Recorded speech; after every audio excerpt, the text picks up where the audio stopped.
Meus irmãos e irmãs, convido-os para que abram suas Bíblias no livro de Atos dos Apóstolos, em seu capítulo de número 6, verso 1 a 6. Atos dos Apóstolos, capítulo 6, verso 1 a 6. Esse sermão tem por título Resolvendo Problemas à Luz da Bíblia. Resolvendo Problemas à Luz da Bíblia.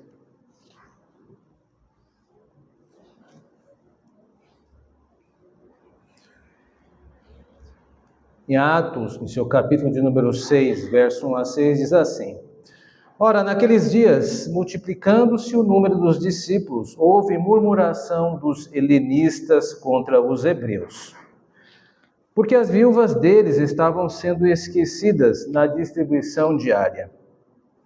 Então os 12 convocaram a comunidade dos discípulos e disseram: Não é razoável que nós abandonemos a palavra de Deus para servir às mesas.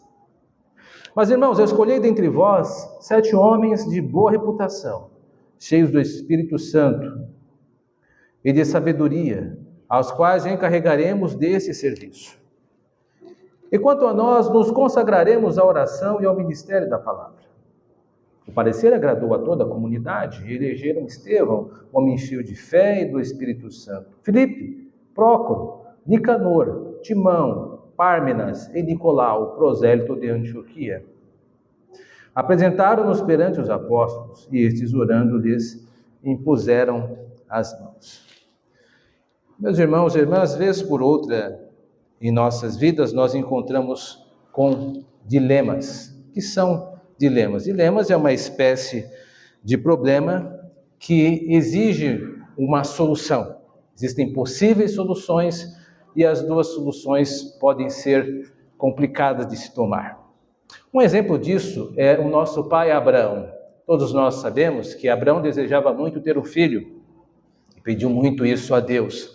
E Deus o concedeu quando ele tinha 100 anos de idade. Belo dia, o Senhor pediu para que Abraão matasse o seu filho. Então, aparentemente, Abraão se encontra num certo dilema.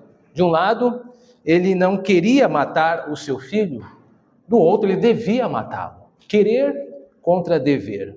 Aí está um bom exemplo de dilema. Em alguns momentos da nossa vida, eu acredito que você deva ter passado por isso, onde uma situação coloca você contra o desejo e o dever. É um dilema difícil de resolver. O texto de hoje, ele trata sobre problemas dessa natureza, que envolvem dilemas.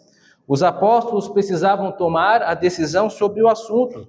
Eles estavam sendo pressionados por pessoas que precisavam que esse assunto fosse resolvido. Afinal de contas, a natureza dele era de fome, uma sensação básica. Algo precisava ser feito e a decisão precisava ser tomada. E eles precisavam tomar. Meus irmãos e irmãs, então hoje eu convido todos vocês para que possamos acompanhar este sermão e entender, à luz desse texto, como podemos e devemos lidar com problemas. Eu espero que ao sair daqui possamos crescer um pouco mais nisso e quando nós formos desafiados pelo nosso Deus a enfrentar dilemas, tenhamos alguns princípios básicos para tentar lidar com isso. Vamos ao primeiro. Ele se encontra no verso 1. Ora, naqueles dias, multiplicando-se o número dos discípulos, houve murmuração dos helenistas contra os hebreus, porque as viúvas deles estavam sendo esquecidas na distribuição diária. Bom, meus irmãos, nesse primeiro momento precisamos saber o que está acontecendo aqui. A igreja, nesses seus primeiros passos, era formada por 2 grupos, os cristãos hebreus e os cristãos judeus helênicos. O que é um judeu helênico? Helênico vem de gregos. Eram judeus que não eram naturais de Israel, eram judeus de outras regiões. Por exemplo, na festa de Pentecostes, lá existiam vários judeus de 14 nações listadas.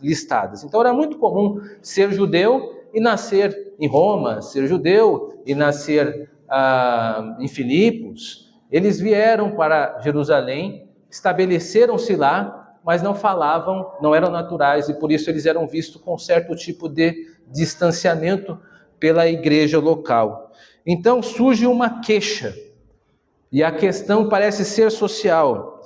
As mulheres as viúvas estavam sendo negligenciadas. Todos nós sabemos o que é uma viúva, uma mulher que perdeu o marido. Qual o problema disso? Muitos problemas. Desde o Antigo Testamento, as viúvas, juntamente com os órfãos, eram classe de pessoas fragilizadas socialmente. Pense um pouco em uma viúva. Agora, pensando sobre ela, quais eram os seus meios de subsistência tendo partido o marido? O que elas poderiam fazer? Alguns personagens bíblicos mostram que algumas recorriam ao levirato. O que é o levirato? Era uma lei que existia, que obrigava o irmão do falecido a tomar como esposa a mulher do irmão que faleceu, né? Cunhado, no caso. Enfim, isso era importante para a subsistência. Veja que, por exemplo, a Ruth, ela se fez valer de algo parecido, embora não tivesse irmãos, o marido que morreu, um parente mais próximo deveria resgatar para que ela saísse da sua fragilidade social. Também Tamar, que era nora de Judá, recorreu a esse expediente para poder ter uma subsistência. E não podemos esquecer também de outra possibilidade. Caso a mulher não pudesse assumir um novo casamento, essa viúva, supomos por causa da idade, então os filhos deveriam tomar conta dela. Lembre-se do que Cristo disse a João na cruz, quando disse assim: olha, eis aí a tua mãe, mulher, eis aí teu filho. O que Jesus estava fazendo? Na qualidade de primogênito, ele estava assegurando que Maria, como viúva, pudesse receber assistência e não ficar fragilizada socialmente. Então o caso de viúvas era um caso problemático mesmo. Então nós estamos diante de uma situação com bastante dificuldade, porque as mulheres israelitas, elas tinham essa limitação. Sim, eu me refiro às israelitas porque há na Bíblia mulheres que eram mais independentes financeiramente, como Lídia, lá de Filipos, mas Lídia estava na Europa, não é o contexto aqui desta região. De fato, era um problema que se avizinhava. Então, era um problema que tinha esses elementos que davam uma cor para o problema. Era um problema real, de fome, e talvez indicasse que existisse preconceito. Mas o primeiro princípio foi estabelecido. Eles estão procurando entender o problema, estão delimitando. As partes foram separadas, os judeus helênicos e os judeus hebreus. O problema também foi delimitado, foi encontrado, foi materializado, a fome. E agora eles precisavam lidar com esse problema que chegou não de uma maneira muito boa, chegou por meio de murmuração, reclamação. Murmuração na Bíblia nunca é sinônimo de coisa boa. Então um problema que já estava grande, parece que começou a ficar maior, porque isso estava gerando uma situação de facção na igreja. Então os apóstolos estavam diante de uma possível divisão. Uma igreja que começou tão bem em Pentecostes, no capítulo 2, podia correr o risco de rachar logo no capítulo número 6. Algo precisava ser feito. Por isso, os apóstolos, diante do dilema, precisavam tomar a decisão e eles tomaram. Veja aqui no verso 2 e verso 4. Os 12 convocaram a comunidade dos discípulos e disseram: não é razoável que nós abandonemos a palavra de Deus para servir a mesa. Não é geralmente a resposta que você quer ouvir quando vai levar o problema para alguém. Um não é algo que nós gostamos de ouvir. E aquelas pessoas, com certeza, quando ouviram o primeiro não, isso não deve ter soado muito bem. Mas aqui nós precisamos ver que começa a se desenhar um segundo princípio para resolver dilemas. O primeiro problema foi delimitado. É um problema de fome e as partes foram encontradas do problema. Mas um segundo princípio que apresenta nós não podemos abrir mão dos meios de graça. E um deles aqui, com certeza, é a palavra de Deus. E os apóstolos disseram: nós não iremos abandonar a palavra. Então, diante de uma dificuldade, diante do seu dilema, que deve ter conteúdo emocional, conteúdo físico, às vezes até conteúdo financeiro, como no caso aqui, é preciso tomar uma decisão. Não, você não irá abrir mão da palavra. ela é inegociável. Isso é importante deixarmos frisados antes que o dilema se avizinhe. Porque quando o dilema se apropria da nossa vida, nós somos encontrados no olho do furacão. E no olho do furacão, em tudo se movendo ao nosso redor, nós não vamos conseguir tomar decisões para isso. Por isso, desde já, antes que o problema bata na sua porta, você já precisa estabelecer algo. Você não vai negociar a palavra. Você não irá negociar a palavra, independente de qualquer problema que seja, que se avizinhe. E é isso que eles fizeram. Não vão abandonar a palavra, independente do que for ofertado. Você não vai abandonar a palavra, independente se isso requer negociar outros compromissos. A palavra é o seu compromisso maior. Se é uma questão que envolve disputa entre escolher um amigo e escolher a palavra, você irá escolher a palavra. Se os nossos pais ficarem contra a palavra, nós iremos ficar a favor da palavra. Se o nosso Estado ficar contra a palavra, nós ficaremos com a palavra. Esse é um princípio que precisa ser adotado. Uma vez que quando nós nos encontrarmos com dilema, dificilmente nós iremos ter uma cabeça muito rápida para agir, por isso já precisa ser bem frisado. Meus irmãos, o dilema, por natureza, ele não é algo muito simples de se resolver. É muito fácil escolher entre o bem e o mal. Poucos de nós teriam alguma dúvida em pensar assim: devo no domingo ir para um bar ou ir para a igreja? Logicamente nós vamos para a igreja. Devo ir para a igreja ou devo ir para a balada? Logicamente a igreja. É muito mais fácil quando nós podemos escolher entre bem e mal. Mas a dificuldade é quando alguns outros valores começam a competir com valores bons. A família é uma bênção. Poucos de nós poderemos colocar isso em discussão. Mas nós precisamos tomar cuidado para que nós não venhamos a colocar a família acima das Escrituras Sagradas e acima de Deus. Por exemplo, o domingo é o dia do Senhor e é algo inegociável. Nós precisamos estar aqui para ouvir da palavra de Deus. E o lazer não deve competir com a igreja. Os nossos compromissos com amigos, por mais que gostemos deles, não devem competir com Deus. Não podemos fazer o bem competir com o bem. Se o bem competir com o bem, Deus deve ter a primazia. Não podemos nos sentir tentados, porque muitos começaram bem a sua jornada, mas acabaram mal, porque em algum momento da sua trajetória fizeram escolhas equivocadas. Podemos olhar para o nosso retrovisor e nós vamos encontrar lá atrás, na nossa história, o nosso primeiro pai Adão, que começou tão bem, ouvindo a palavra logo de manhã, caminhando com a palavra, dialogando com a palavra, mas infelizmente ele acabou, devido à sua ambição, afastando-se da palavra. Nós podemos olhar para o retrovisor e encontrar Saul, que começou muito bem, o primeiro rei de Israel, escolhido com muita pompa, Deus confirmando os seus passos, mas em algum momento Saul se perdeu e trocou as bandeiras que ele deveria segurar pela inveja, pelo sucesso alheio, pelo sucesso no caso de Davi. E não podemos nos esquecer de Ló, que começou muito bem, seguindo os passos do seu tio Abraão, mas acabou se deixando que o seu coração se enlaçasse pelas coisas do mundo. E então ele foi levado embora. Porque começa de repente, não começa simplesmente de repente, meus irmãos e irmãs. A erosão espiritual começa aos poucos.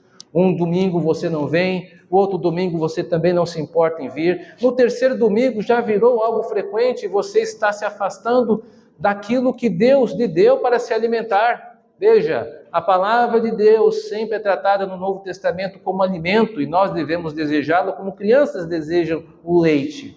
Todos os dias o Senhor preparou um domingo para que você viesse se alimentar.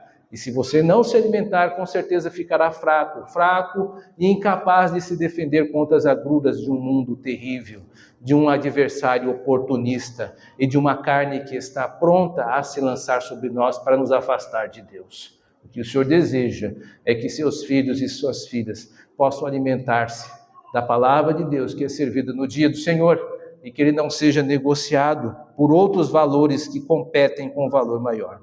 Por isso, meus irmãos, jamais deixemos de pensar que a palavra de Deus é central em nossa vida. Ela é o nosso pão para aqueles que têm fome de Deus, é a nossa água para aqueles que têm sede de Jesus Cristo. Nós não abandonaremos a palavra. Mas não apenas a palavra foi citada, perceba que também no texto há uma citação sobre um outro elemento, um outro meio de graça, que é a oração. Quando ele diz lá no verso 4, e quanto a nós, nos consagremos também à oração e ao ministério da palavra. A palavra é citada 2 vezes, mas a oração também é citada. A oração é um meio de graça. Permita-me explicar. Nós entendemos como meio de graça, um elemento que Deus entregou à igreja e que por meio deste elemento ele fornece graça. A oração é um desses meios de graça. Quando você ora, o Senhor comunica a graça a você. Você recebe do Senhor condições de separar o seu momento de tempo para sacralizar esse momento, para consagrar a Deus. A oração, ela consagra as nossas vidas. Quando nós deixamos de orar, nós deixamos de nos consagrar, de nos separar a Deus. Portanto, procure aproveitar todos os momentos que dispor para orar. Ore solitariamente, em casa, em secreto, sem avisar a ninguém. Ore familiarmente, quando reunidos em família, ore para os rostos dos seus queridos e fale, vamos orar agora. Ore comunitariamente, participe das reuniões de oração da sua igreja, da sociedade que nós fazemos parte. Nós precisamos tomar e nos apropriar desses momentos, porque se nós nos entregarmos a nós mesmos, nós não iremos orar. Nós temos dificuldade, a nossa carne odeia a oração. Nós precisamos da ajuda desses momentos para que possamos buscar a Deus em oração. Se você tem dificuldade, venha à igreja, que nós iremos orar por você. Mas nós precisamos, assim como os apóstolos, diante de qualquer dilema, não negociar os meios de graça. Então, quando você enfrentar um problema, e esse problema se avizinhar, e a tormenta chegar, os céus ficarem negros, o seu coração palpitar, carregue algo com você. Você não irá abandonar a palavra. Você não irá abandonar a oração. Os apóstolos fizeram isso. E Deus espera que nós façamos também. Um terceiro princípio, meus irmãos, nesse texto. E aqui há a resolução dada pelos apóstolos. O verso 3 e 4. Mas, irmãos, escolhei dentre vós 7 homens de boa reputação, cheios do Espírito Santo e de sabedoria, aos quais encarregaremos deste serviço. Eu já li o 4, fico apenas com o 3. Terceiro princípio, eleja princípios bíblicos, elementos bíblicos, objetos bíblicos, podemos dizer assim, para nortearem a sua decisão. Estamos diante de um dilema. Como podemos resolver? Vamos usar elementos e objetos, atos que o Senhor nos concedeu à sua igreja. Vamos lidar com pessoas cheias do Espírito Santo, com pessoas de boa reputação e com pessoas sábias. Cheios do Espírito Santo, meus irmãos, é um indicador que a pessoa é crente. Nós somos cheios do Espírito Santo, nós precisamos estar sempre nos enchendo do Espírito Santo. Os apóstolos disseram, vamos escolher pessoas crentes para resolver a situação.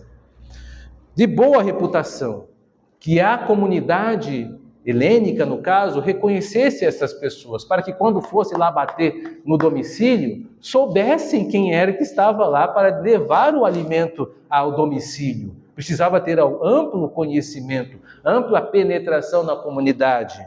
E sabedoria. Precisavam ser pessoas sábias, pessoas que poderiam tomar decisões pautadas no bom senso e, com certeza, pautadas nas Escrituras Sagradas. Portanto, com esses 3 elementos, os apóstolos fornecem alguns princípios que vão nortear a decisão que eles deveriam tomar.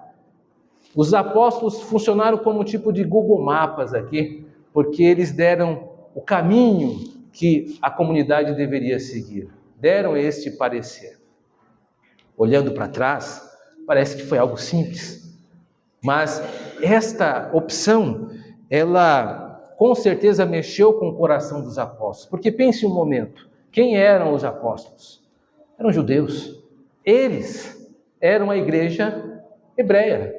Eles eram os cristãos hebreus. Eles poderiam sentir-se sentindo-se ofendido com a denúncia ou com o parecer, a reclamação dos gregos, porque eles eram hebreus.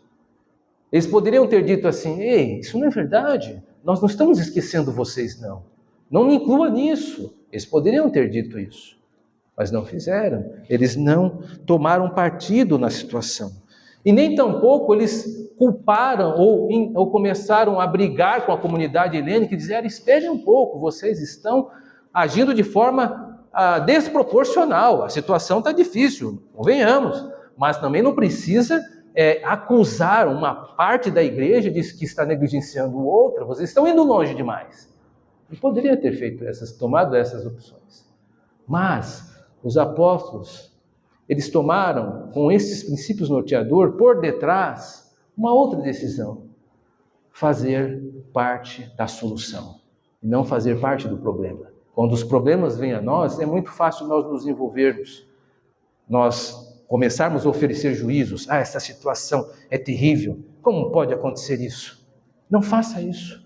Antes de oferecer um julgamento, veja como é que você pode contribuir para solucionar o problema. Porque é muito fácil olhar o problema de cima para baixo, mas nós precisamos ver o problema diante de nós e pensar como podemos contribuir. Esse problema chegou até nós, chegou até você.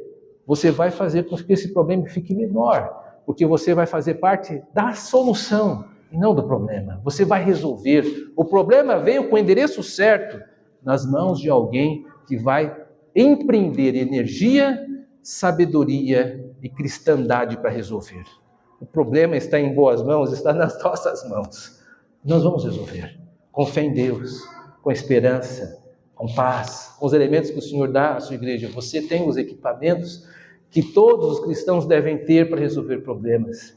Não se atemorize com as dificuldades e dilemas dessa vida. Eles não vão competir com a graça de Deus que está sobre as nossas cabeças. Os apóstolos, então, indicaram pessoas que tinham equipamento para resolver a situação. Mas note que o inverso, com certeza, ia ser problemático. Imagine colocar pessoas que não tinham o Espírito Santo para resolver a situação. Vamos contratar alguém, um profissional que nem crente é, para resolver. Às vezes não é o caso. Precisamos de pessoas que tenham o Espírito Santo para nos ajudar. Em não crentes, você não irá encontrar a solução, porque eles não respiram o mesmo ar e atmosfera que nós respiramos. Nós, irmãos e irmãs, nós recebemos a atmosfera do céu, nós temos o Espírito Santo, e juntamente com o Espírito Santo, as garantias de todas as benéfices de participarmos do corpo de Cristo. Nós somos orientados pelo Senhor, pela sua palavra, nós somos dirigidos, as nossas lágrimas são enxugadas, Deus estabelece pessoas para nos ajudar, nós somos cristãos e cristãs. Os ímpios não têm nada a oferecer a você, você precisa de pessoas crentes para te ajudar. E eles sabiam disso, então pessoas não crentes não vão, com certeza, ajudar a solucionar problema nenhum. Assim também como pessoas de péssima reputação. Às vezes, algumas pessoas se aconselham com pessoas nada aconselháveis. O histórico é comprometedor, que não contribuiu para que a comunidade avançasse ou para que a situação se resolvesse. E é nessas pessoas que você vai se fiar. De pessoas que não têm um histórico de ajudar. Precisamos tomar cuidado com aquelas pessoas, com os elementos que podemos utilizar para ajudar o problema, para solucionar o problema. Porque senão nós vamos aumentar o problema. Pessoas não crentes vão aumentar o problema. Pessoas sem o Espírito Santo vão aumentar. Pessoas de péssima reputação vão aumentar o problema. Assim também como pessoas tolas. Meus irmãos, a sabedoria é importante. A sabedoria é um termo que, por mais definições que possamos ter, dificilmente vamos conseguir precisar exatamente. Mas você sabe quem é sábio. A sabedoria é um valor que podemos até não saber discursivizar sobre ele, ou falar sobre ele, mas nós identificamos quem é sábio. Aquele é um homem sábio, aquela é uma mulher sábia, em várias áreas da sua vida. Veja, é sábia no trato do lar, mais de 30 anos de casamento, tem mantido um lar harmonioso, com certeza atravessou suas dificuldades, mas o lar tem se mantido firme. Se preciso de um conselho para o casamento, uma pessoa dessa é que eu devo pedir, uma pessoa experimentada, uma pessoa que materializa a sabedoria de um casamento. Se eu quero ter um conselho de uma pessoa que foi bem profissionalmente, eu preciso olhar para alguém que conquistou esta área. Nós sabemos que existem vários tipos de sabedoria.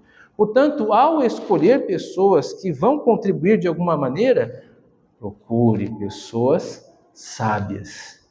E uma das características das pessoas sábias é que elas não se julgam tão sábias assim. Não vão simplesmente ser presunçosas, mas com toda modéstia e humildade farão o possível para contribuir.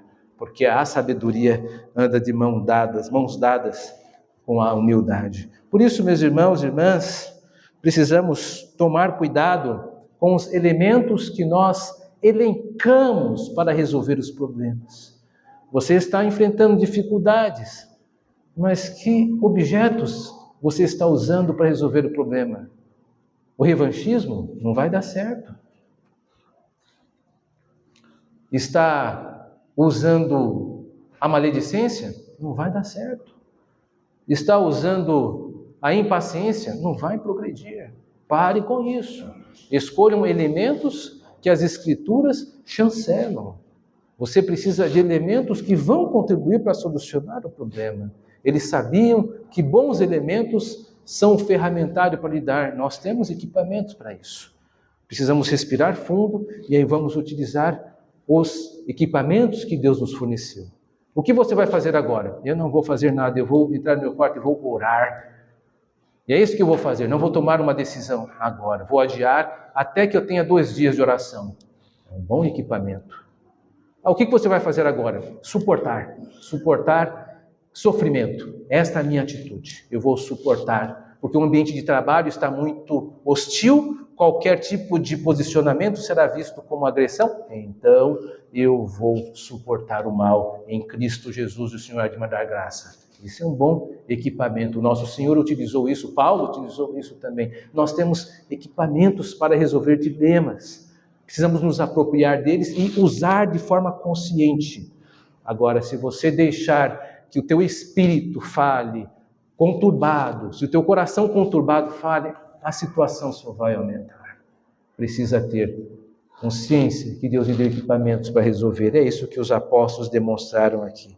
Para resolver dilemas, precisamos de pessoas cheias do Espírito Santo. Pessoas cheias do Espírito Santo, Lucas aponta em Atos, que são pessoas que usam a palavra de Deus, como por exemplo, Paulo é chamado de um homem cheio do Espírito Santo, quando Ananias vai lá e levando uma mensagem para Paulo, dizendo que, Ananias dizendo para Paulo: Saulo, irmão, o Senhor me enviou a saber o próprio Jesus que te apareceu no caminho de onde vias, para que recuperes a vista e fique cheio do Espírito Santo. E logo pregava Paulo nas sinagogas. O fato de estarmos cheios do Espírito Santo é que nós estamos cheios da palavra de Deus. Nós temos a mente de Cristo por meio das Escrituras e vamos resolver os problemas como Cristo nos forneceu condições para resolver. Para resolver dilema da vida, nós não vamos usar opiniões políticas. Para resolver problemas da vida, nós não vamos oferecer direções filosóficas. Para solucionar problemas da vida, nós não vamos oferecer terapias psicológicas. Nós vamos oferecer o poder de Deus para mudar vidas. E esta palavra que eu estou pregando é poder de Deus para mudar vidas. A palavra de Deus ressuscita mortos. A palavra de Deus regenera vida. Será que a palavra de Deus, que ressuscita mortos, que regenera vidas, não é suficiente para você lidar com os seus problemas? É claro que é. Precisa pôr mais fé nos equipamentos que o Senhor lhe forneceu. A palavra de Deus cura, a palavra de Deus dá vida, e a palavra de Deus vai garantir sucesso nos seus empreendimentos. Tenha fé naquilo que o Senhor colocou na sua mente e no seu coração. Pessoas de boa reputação resolvem problemas. pessoas que são acolhidas pela comunidade e reconhecidas pelos seus dons e talentos, pessoas como Cornélio, que tinham bom testemunho na região judaica, como diz o livro de Atos, tinha boa reputação. A boa reputação é isso, é o reconhecimento alheio de pessoas que veem que você ou outros têm boa reputação. A opinião das pessoas conta, sim. A experiência nos ensina, meus irmãos, que se uma pessoa diz que nós estamos errados, talvez seja só uma pessoa. Se são duas pessoas, então já são duas, é um coletivo. Se são 3, 4 ou 5, bom, acho que está na hora de nós reavaliarmos o que está acontecendo. A opinião popular pode nos ajudar, sim, a dar alguns indicativos. E a boa reputação, ela é um dos indicativos que ajuda a resolver problemas. Pessoas sábias, escolha a sabedoria para poder resolver problemas. Sábios como José, lá em Atos, no capítulo 7 e 10, a palavra sabedoria aplicada a José, quando diz que ele teve sabedoria para tratar com o rei do Egito. E que sabedoria José ofereceu? A sabedoria que Deus lhe forneceu, por meio da sua vivência de administração, tanto da casa de um nobre de Potifar, quanto da sabedoria que ele utilizou para administrar uma penitenciária. Agora, José oferece uma sabedoria para organizar uma nação. Talvez você não esteja reparando, mas o Senhor está tornando você uma mulher mais sábia. Você está se transformando em um homem mais sábio. Os anos têm chegado, eles não têm só apenas embranquecido os seus cabelos ou tirado alguns deles. O Senhor tem aplicado sabedoria a você, porque Deus quer você uma pessoa sábia na casa dele, para que seja um farol onde as pessoas possam tomar indicação acerca daquilo que o Senhor coloca nos seus lábios. Por isso, as grandes dificuldades que vez por outra se avizinham é para engrossar o seu couro, para que por meio disso você possa consolar seus irmãos e as suas irmãs. Anime-se, com os dilemas vêm sofrimentos, mas com o Senhor os nossos sofrimentos nunca são desperdiçados. O Senhor tem bom endereçamento para as lágrimas e rusgas de noite sem dormir que às vezes temos que enfrentar. Meus irmãos e irmãs, portanto, o texto de hoje mostrou como alguns homens lidaram com dilemas. Pessoas pressionaram os apóstolos para que eles colocassem a mão na massa, saíssem dos seus escritórios e deixassem de supervisionar e resolvessem a coisa. E os apóstolos disseram, não, nós vamos continuar com a palavra e nós vamos orar, mas vocês vão eleger pessoas com esses objetos, que elas sejam sábias, crentes, tenham boa reputação, porque esses 3 elementos resolvem problemas. E aí então Deus há de abençoar. Aquela igreja aceitou o parecer dos apóstolos. Foi bem e pareceu bem. E o resultado foi bom, realmente o problema se desenvolveu. Mas a empreitada não caminhou. Logo estourou uma grande perseguição e a igreja helênica foi a primeira a ser perseguida. Estevão, um dos diáconos aqui, foi morto. E nós vamos encontrar Filipe, o segundo aqui, lá no final com o apóstolo Paulo, chamado de um dos 7. Não importa. Naquele momento foi necessário para resolver o problema. E o problema foi resolvido. Portanto, meus irmãos e irmãs, como eu disse no começo, vez por outra, nós enfrentaremos dilemas, como os apóstolos e como Abraão, que eu mencionei no começo. Mas, pensando um pouco melhor, será que Abraão estava num grande dilema mesmo? Na verdade, esse dilema é mais do leitor do que do próprio Abraão. Abraão sabia o que fazer. Ele levaria o seu filho para sacrificar a Deus. Ele entregou-se ao dever acima dos seus desejos. Está aí uma boa dica para nós podermos resolver. O nosso grande dever, primeiro, é com Deus sobre todas as coisas. Se você souber disso, você entrará nessa tempestade segura e segura, que as mãos do Senhor não largarão a sua, porque você tem a palavra e a oração ao teu lado. Mantenha-se firme, os dilemas vão passar. Que Deus nos ajude.